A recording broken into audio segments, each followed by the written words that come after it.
Here are a few of the web tools that I use and have researched to use for collaboration tools in my classroom. The first one that I utilize is OneNote Class Notebooks. This is a class notebook that I use that allows students to work on their assignments collaboratively. They can share the assignments and annotate with one another back and forth.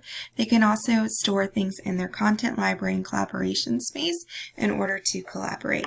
This is a great place for students to store their in-progress work and work together before actually turning it in. Another Microsoft tool that I use is Microsoft Whiteboard. This is great, especially in math when it comes to my students collaborating. This is one of their Office 365 tools. They're able to write in some word problems, or I can put the word problems in, and then they can share it with one another. They can work collaboratively. They can also go back and forth. This is especially useful with touch screens and when the students have a stylus. We found the most success with Microsoft Whiteboard.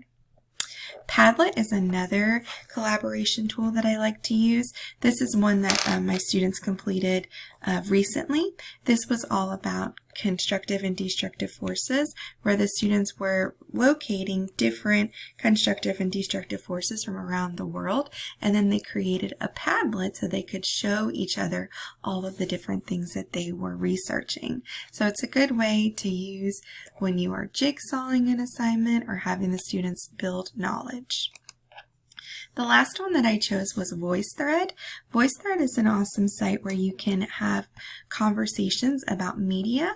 When you have a recording going, the students can collaborate over onto the side and pop up and talk about what's going on in the video. So this is a great option for students to voice their opinion and collaborate vocally. I hope you enjoyed.